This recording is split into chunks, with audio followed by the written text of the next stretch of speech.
Vous portez notamment ce texte qui sera examiné aujourd'hui à l'Assemblée nationale, qui demande un allongement de la durée légale pour l'IVG. Aujourd'hui 12 semaines. Demain, si votre loi passe, ce serait 14 semaines. Pourquoi ?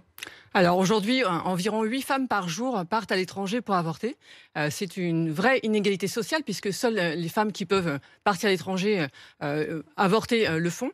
Aujourd'hui, les délais légaux en France, effectivement, sont de 12 semaines de grossesse. Je propose de les allonger à 14 semaines de grossesse parce que les délais sont trop courts. C'est pas moi qui le dis, hein. Ce sont les professionnels de santé, les associations qui accompagnent les femmes, comme le Planning, qui nous disent que les délais sont trop courts. Alors aujourd'hui, effectivement, plusieurs milliers de femmes chaque année partent à l'étranger avorter. Donc il est nécessaire d'allonger les délais, mais pas que.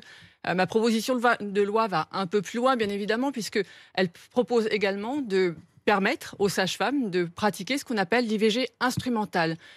C'est une vraie mesure qui aujourd'hui, nos contradicteurs nous disent que effectivement l'allongement des délais ne suffit pas. Moi, je crois que ma proposition de loi va un peu plus loin, voilà, et permet aussi à toutes les femmes, qu'elles soient en province ou en région parisienne, de pouvoir accéder.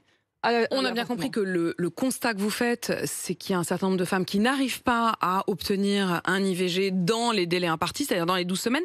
Mais du coup, je ne comprends pas pourquoi. Est-ce que c'est pas aux professionnels de faire un effort plutôt que de devoir toujours allonger le délai ? Est-ce que le problème, c'est pas de mettre la pression sur les professionnels pour qu'ils soient obligés de répondre aux demandes des femmes dans les délais impartis, dans les 12 semaines ? Alors, vous avez raison, c'est multifactoriel, hein, le problématique d'accès à l'avortement. On sait de toute façon que c'est trop court, hein. Il faut savoir qu'en France... Enfin, on sait que c'est trop court. Pardon, vous dites ça, mais il y a certains médecins qui disent pas du tout la même chose. Hein. Il faut quand même être clair. Il y a un certain nombre de médecins qui disent la question du délai n'est pas en cause. Ensuite, la question de l'organisation et de trouver des professionnels en temps et en œuvre. J'engage ces médecins à aller plus loin, à prendre leurs responsabilités. Quand on fait des études de gynécologie, je pense qu'on est là pour s'occuper des soins de santé de la femme.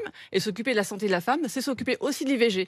Une femme sur 3 aura recours à l'IVG au cours de sa vie. Je pense qu'aujourd'hui, tous les médecins devraient pratiquer. Donc je propose également de transformer la clause de conscience spécifique, qui est une clause de conscience qui a été attachée à l'IVG, à la loi, et la transformer pour en créer une véritable obligation d'orienter les femmes vers des praticiens qui pratiquent l'IVG. Parce que vous avez raison, il y a une problématique de faciliter le parcours.